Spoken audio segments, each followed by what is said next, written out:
వృషభ రాశి వారికి ఈ వారం చాలా అనుకూలంగా ఉంది.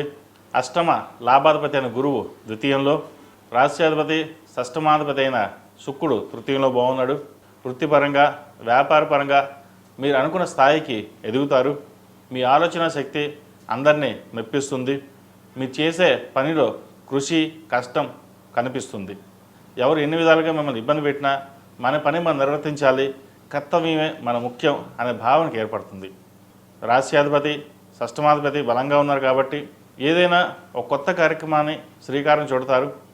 గృహ నిర్మాణ పనులు కావచ్చు, వస్త్ర ఆభరణాలు కావచ్చు, ఏదైనా కొనుగోలు చేసే అవకాశం గోచరిస్తోంది. అదేవిధంగా విదేశీ సంబంధించిన విషయ వ్యవహారాలు అంత అనుకూలంగా లేవు. దశమంలో రాహు అంత బలంగా లేదు. కెరీర్ పరంగా లేనిపోని స్ట్రెస్ ఎక్కువ అవడం, డెసిషన్ మేకింగ్ సరిగ్గా ఉండకపోవడం, ఒక నిర్ణయం తీసుకుంటే అది ముందుకు వెళ్దామా వద్దా అన్న భావన ఏర్పడుతుంది. అయితే ఏదైనా సరే ఆలోచన విధానం అనేది ఈ వారం మధ్యస్థంగా ఉంటుంది. 10 మంది సలహాలు తీసుకుని అది ఏది కరెక్టో అది ఆలోచించి ముందుకు వెళ్ళండి. తద్వారా మంచి ఫలితం ఉంటుంది. లేకపోతే ఇబ్బంది పడే అవకాశం కూడా గోచరిస్తుంది. భూ సంబంధించిన విషయ వ్యవహారాలు చాలా అనుకూలంగా ఉంది. రియల్ ఎస్టేట్ కన్స్ట్రక్షన్ ఫీల్డ్లో ఉన్న వారికి చాలా అనుకూలంగా ఉంటుంది. వచ్చిన అవకాశాన్ని జాగ్రత్తగా ఉపయోగించుకోవడం చెప్పదగిన సూచన. భాగ్యాధిపతి దశమాధిపతి అయిన శని ఏకాదశంలో అంత బలంగా లేరు కాబట్టి లాభాలు వస్తాయి, ఖర్చు రెండింతలు ఉంటుంది. అయితే అవసరమైతే తప్ప ధనాన్ని ఖర్చు చేయకుండా ఉండడం, సాధ్యమైనంత వరకు సేవింగ్స్కి ప్రాధాన్యత ఇవ్వడం చెప్పదగిన సూచన. ఈ రాశిలో జన్మించిన విద్యార్థులకు కాలం అనుకూలంగా లేదు. విదేశీ సంబంధించిన విషయ వ్యవహారాలు వీటికి కాస్త ఇబ్బంది పెడతాయి. పిఆర్ కావచ్చు, స్టాంపింగ్ విషయంలో కాస్త ఇబ్బంది ఉంటుంది. యుఎస్కి వెళ్దాము లేదా యూకేకి కానీ ఏదో ఇతర దేశాలకు వెళ్దాం అనుకుంటారు. అవి మధ్యలోనే ఆగిపోవడం, డాక్యుమెంట్ విషయంలో ఏదో విధంగా ఆగే పరిస్థితి గోచరిస్తోంది. అన్నీ చూసుకున్న తర్వాతే ముందుకు వెళ్ళడం అనేది చెప్పదగిన సూచన. అదేవిధంగా ప్రభుత్వ సంబంధమైన రాత పరీక్షలు ఏదైతే ఉందో ఉద్యోగం కోసం ప్రయత్నిస్తున్నారో వారికి వచ్చే అవకాశం గోచరిస్తోంది. ఈ రాష్ట్రంలో జన్మించిన స్త్రీలకు వృత్తి ఉద్యోగాల పరంగా వ్యాపారపరంగా సానుకూలంగా ఉన్నప్పటికీ ఆరోగ్యపరంగా అంత సహకరించదు. పెద్దల ఆరోగ్యం పట్ల కూడా కొన్ని జాగ్రత్తలు తీసుకోవాలి. ఏదైనా సరే ఒక విషయాన్ని క్షుణ్ణంగా పరిశీలించి ముందుకు వెళ్ళడం చెప్పదగింది.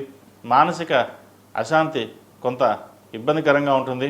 కష్టపడి పనిచేస్తున్న పేరు ఉండకపోవడం, మన ముందే కింద వాళ్ళు కూడా మనల్ని ఎదిరించడం లేదా మన ముందు కాలు మీద కాలేసి కూర్చోవడం ఇటువంటి చేస్తున్నారనే భావన ఏర్పడుతుంది. అయితే ఎవరు ఎలా ఉన్నా పరమేశ్వరుడే, మన పని మనం కర్తవ్యం నిర్వర్తించాలి.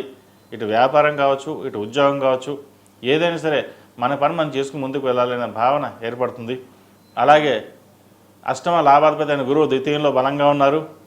కుటుంబ పరంగా సహాయ సహకారాలు మీకు బాగా అందుతాయి. రావాల్సిన ధనం మీకు చేతికి అందుతుంది. వచ్చిన ధనాన్ని సేవింగ్స్ పెట్టుకోవడం చెప్పదగిన సూచన. ఎందుకంటే ఎవరైనా రూపాయి అడిగారు, దానం చేద్దాం లేదా అప్పుగా ఇద్దాం అని అనుకుంటారు. మీకు అవసరానికి ఎవరు చేతికి ఇవ్వరు. కాబట్టి ఏదైనా సరే వచ్చిన ధనాన్ని జాగ్రత్త పరచుకోవడం అనేది చెప్పదగిన సూచన. అదేవిధంగా భూ సంబంధించిన విషయ వ్యవహారాలు వీరు సానుకూలంగా ఉంటుంది. క్రయ విక్రయాలు లాభిస్తాయి. ఒక చోట ఉన్న భూమిని అమ్మి ఇంకో చోట ఇన్వెస్ట్మెంట్ చేద్దామని ప్రయత్నం చేస్తారు. అయితే కొంతకాలం ఆగి ముందుకు వెళ్ళడం చెప్పదగినది. మహాలయ పక్షాలు కాబట్టి కొన్ని కార్యక్రమాలు చేయకుండా ఉండడం చెప్పదగిన సూచన. ఈ రాశి వారు ప్రతిరోజు ప్రతినిత్యం దక్షిణామూర్తి స్తోత్రాన్ని పఠించడం, అదేవిధంగా హనుమాన్ ఒత్తులతో దీపారాధన చేయడం చెప్పదగిన సూచన.